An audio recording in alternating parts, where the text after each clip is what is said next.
Village founder Hiraku Mashio, having dreamt of dying from a terminal illness in his past life, now leads his farming village inhabited by demi-humans. Apologizing for his previous harsh life and illness, the god of earth reincarnated Hiraku, who requested to become a farmer due to his love for farming shows. In response, God bestowed upon him a robust physique and the magical omnipotent farming tool.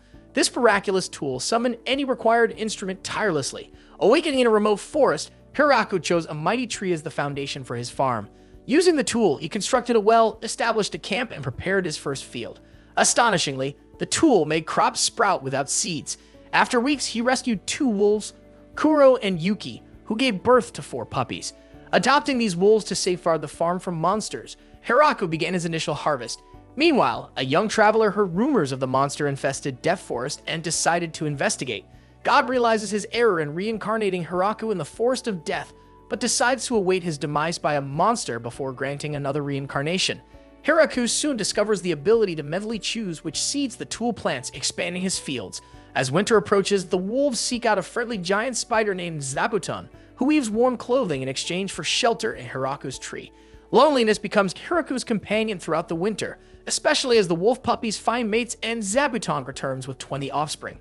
In the spring, Hiraku stumbles upon a weakened vampire child named Rue the Woods. After a blood donation, she regained her adult size. Impressed by Hiraku's unique crops, Rue reveals herself as a medicinal researcher who fled nobles seeking to steal her research. Taking refuge in the forest, they strike up a friendship and Hiraku invites Rue to live with him. She accepts and they become engaged. Hiraku establishes a herb garden in his fields to aid Rue's research. Meanwhile, another young female traveler is on the hunt for the elusive Death Forest. Tia, an angel in search of Rue, arrives and is surprised to find Rue married to Hiraku. Tia unveils Rue's bounty earned from destroying a town, though Rue insists it was justified due to her imprisonment by a noble. In a sudden twist, Rue invites Tia to live with them, and Tia quickly adapts to their farming lifestyle. The wolf family grows with more puppies, prompting Hiraku to expand the farm to offer more space. Half of Zabuton's offspring venture off to establish their own territories, while the rest inhabit Hiraku's fruit trees. Facing a labor shortage, Tia invites 7 girls from an almost extinct high elf clan to the farm, providing them a permanent home to rebuild their population. These elves possess diverse skills, including construction, blacksmithing, and baking, thanks to their extended lifespans. Hiraku's concern about potential accusations from the Forest Demon Lord for encroaching on the land is eased by Rue, who assures him the Demon Lord won't object. Encouraged, Hiraku embarks on improving the waterways surrounding the farm. Zabuton captures a queen bee monster, presenting it to Hiraku, who constructs a shed for her to establish a hive and produce honey. Together with the elves, they create a canal and reservoir for water access and fishing. This abundance of water allows Hiraku to create his first rice field, and from the initial harvest, he crafts onigiri with freshly caught fish. To enhance their living conditions, they build a bathhouse, complete with a second reservoir containing slimes for water purification from the baths before it's returned to the river. While Hiraku attempts to enjoy a bath, it becomes unexpectedly stressful as 9 beautiful, naked ladies insist on joining him. As 5 more elven girls arrive at the farm, Hiraku decides to construct additional houses. The determined elves aim to start families soon, causing some concern for Hiraku, the sole man among a growing number of women. Kuro, the wolf, expresses gratitude to Hiraku for providing his family with a permanent home. He can't help but believe that Hiraku thrives in the Death Forest and attracts numerous potential wives, must be more than just an ordinary human. At everyone else's insistence, Hiraku's house is rebuilt even larger with single bedrooms for himself, Rue, and Tia, and a communal dining room for everyone to share. Hiraku wisely ignores the secret double bed hidden behind a locked door. Hiraku harvests his first crop of spices, allowing him to make curry with naan bread. Rue and Tia become obsessed with turning cilantro into protective charms against Hiraku's wolves, who dislike the strong smell, as they still remember the wolves beating them up the first times they came to the farm. Winter approaches, so everyone begins stockpiling supplies, particularly firewood and preserved food. Hiraku fears he isn't contributing enough as he is the only one unable to use magic, but Lee assures him no one else has managed to live and thrive in Death Forest before. Winter arrives, so with everyone confined indoors, Hiraku introduces board games, allowing Rue and Tia to maintain their rivalry without damaging anything. Hiraku is surprised the wolves can also play, with Kuro easily defeating Rue at chess and Hiraku at mahjong. Spring eventually arrives, but before they can plant new crops, Zabuton sounds the alarm as a giant wyvern approaches the farm. Hiraku's farming tool spontaneously transforms into a magical spear, and he kills the wyvern. The slaying of a legendary wyvern terrifies the Demon Lord's generals and Drime the Dragon King, who all wonder who exactly is living in Death Forest. Hiraku grows grapes to make wine. God is punished by his daughter, the goddess of agriculture, who reveals the farming tool he gave Hiraku is actually a replica of Grime the god's spear, and Hiraku has only survived using it because God coincidentally granted him a supernaturally healthy body. Tabitone and the wolves catch another vampire who turns out to be Rue's sister Flora. As another researcher, Flora is fascinated by Hiraku's description of fermenting microorganisms which make wine, miso, and tofu, so she moves onto the farm, bringing cows and 24 ogre maids with her. Feeling outnumbered, Tina invites 3 more angels and a tribe of lizardmen who provide chickens. Another 30 elves arrive, all with plans to have babies. Hiraku really starts to worry about the absence of other men. As the farm expands to fit everyone, Hiraku renames it the Great Tree Village and throws a feast to celebrate the occasion where everyone unanimously declares Hiraku as the village mayor. Demon General Beezle meets with Hiraku, who offers the Demon Lord 10% of his harvest as a yearly tax. Beezle accepts but later reveals to Generals Gratz and Randon he only accepted 10% for fear of what is protecting Hiraku's village. Vampire Princess Rue, Angel of Annihilation Tia, an army of elves, angels, and lizardmen, a pack of infernal wolves, and greater demon spider. Dragon King Drime also visits the village. Hiraku realizes as mayor the need to cultivate diplomatic relationships, so they build an embassy to house overnight visitors. Hiraku also wisely educates the villagers on the difference between guests and unwelcome intruders. Their next visitors are beastmen from Howling Village, miners and hunters whose leader Garf negotiates a trade agreement, silver, iron, and glass in exchange for food crops. In exchange for wine, Drime agrees to ferry trade goods between the Great Tree Village and Howling Village. Eventually, 20 beastmen ask to move into Great Tree Village, all young women. Hiraku finally puts his foot down and demands the beastmen send men to live in the village as well, only to find that men they send are boys too young to marry anyone for at least 10 years. As Sina and the other beastmen acclimatize to village life, Hiraku still worries about not being able to use magic.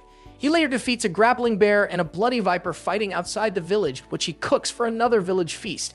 With Flora's help, Hiraku creates mayonnaise and miso. Later, dwarves led by Donovan visit the village to trade Hiraku's wine for distillation technology, allowing the village to brew corn whiskey. The dwarves end up moving into the village too. Hiraku hopes the dwarves might want to marry, but they are only attracted to women with beards. 2 dragons appear and Hiraku almost kills one until Gucci, Drime's butler, frantically reveals they are Drime's daughter Lastismoon and wife Graffaloon. Graffaloon asks Lastismoon's nickname, to stay in the village as a diplomat, hoping to avoid Hiraku becoming their enemy.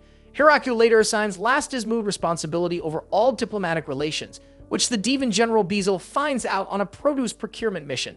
Terrified, Hiraku now commands dragons. He sends his own daughter Florem to live in the village as a spy. Florem is shocked to observe the village's army is powerful enough to threaten the demon army, and is even more shocked to learn from Lastismoon their commander Hiraku is a human strong enough he almost killed Graffaloon. Florem decides to stay in the village longer than planned, despite being, at first, constantly nervous around Hiraku. The village acquits a slime who drank a barrel of the village's precious wine. Autumn rolls in, and over a hot pot, Hiraku misses seafood, so Florem and Lasty arrange to trade for fish with a merchant named Michael. As part of the deal, he requests to become Hiraku's purveyor and manage all trade between Hiraku and the outside world. Hiraku senses Michael is trustworthy, though it is shown via comical flashbacks where Michael was terrified. Another dragon challenges Hiraku to a fight. After capturing her, Hiraku discovers she is Hakurin, Drime's immature older sister. Drime explains how Hakurin believed Lasty had married Hiraku, and being single herself, was jealous. Unamused, Hiraku forces Hakurin to repair the damage. Hakurin discovers board games, and Hiraku is unwillingly drawn into strip mahjong that ends with the ladies seeing Hiraku lose and get naked. Beezle learns of Hakurin's presence in the village, causing his co-worker General Randon to forward his resignation letter in fear. Demon Lord Galgardo is more concerned his daughter Yuri is going through teenage rebellion. Hakurin tries to move into the village as an unemployed layabout, but after Hiraku punishes her enough times, she becomes the village schoolteacher. Hiraku discovers some infernal puppies raided a dungeon home of Lamia ladies.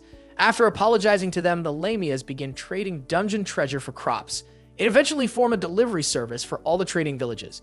Meanwhile, Yuri is convinced Florem is Hiraku's prisoner and plans to invade the Great Tree Village. Flower learns of Yuri's intentions, but Yuri has been lied to by ambitious but known simpleton demon nobility Rosalind, Clacase, and Roju. Flaurum secretly arranges for Yuri's army to be defeated, but not killed by the Lamia ladies. As punishment, Flaurum moves Yuri and the idiots into the village to work as an atonement, though she hides their attempted invasion from Hiraku for political reasons. The trio try to escape, but are always foiled by the infernal wolves and demon spiders. The idiots grudgingly help Flaurum with the village's financial paperwork, becoming known as the Town Hall Trio. Learning the truth about the village, Yuri regrets almost invading and returns home satisfied.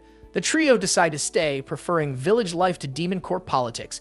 Galibardo is confused by Yuri's abrupt personality change and mistakenly thinks she has a boyfriend. 5 mountain elves, led by Ye, move into the village, using their fire magic to craft pottery goods. Flaurum foils a sneaky plot by the trio to seduce Hiraku. A dungeon is discovered where resides another bloody viper. The elves want to hunt as its meat can increase their chances of pregnancy. As winter comes, Rue falls ill and becomes bedridden. Due to her symptoms, Sina suspects Rue is pregnant with Hiraku's baby. As Rue's pregnancy progresses, Hiraku goes about his daily schedule of running the village, farm work, checking up on everyone, ensuring village security and combat training. A man suddenly appears who turns out to be vampire progenitor Vargreif, Rue and Flora's 4,000-year-old grandfather. Vampires usually have children by transforming another human into a vampire, so Rue's pregnancy is a rare occurrence. Having seen Hiraku's statue of the god who reincarnated him, Vargreif reveals he also met God once before being born as a vampire. He has forgotten most details since. To keep his sanity over his eternal lifespan, he erases his memories every few centuries.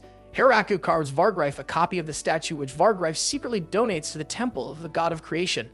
The priests are so entranced by such an accurate likeness of God, they let it be known the Great Tree Village is under their protection. To celebrate Rue's pregnancy, Vargreif sends the village an expensive grand piano. The trio are too nervous to play it, so Hiraku ends up buying a cheaper version for them to practice on first, though regrets it when their practicing prevents him from a good night's sleep. Rue's pregnancy continues. In solidarity, the village gives up alcohol until Rue can drink again. Rue's labor and delivery period is an uneasy time for Hiraku as he was banished from the house for the time being, so he wanders the farm until Rue gives birth to their son Alfred, a half-vampire, and Hiraku is overjoyed at being a first-time parent. Hiraku decides the village needs its own currency as their current system of trading goods is no longer sustainable, so he forges Great Tree coins and gives 3 to every villager, though there is some confusion regarding exactly what 1 coin is worth. To celebrate Alfred's birth, a grand feast is held and the dwarves produce a celebratory wine to be staved until Alfred is old enough to drink. Beazle finally declares the Great Tree Village to be too powerful to ever defeat and plans to become allies instead. Galivardo throws a tantrum, mistakenly thinking Beazle wants to arrange a political marriage between Yuri and Hiraku. Hiraku receives requests from almost 200 people wishing to move to the village to escape wars or persecution, leading to a decision to build an entire second village nearby to house them all, Great Tree Village 2.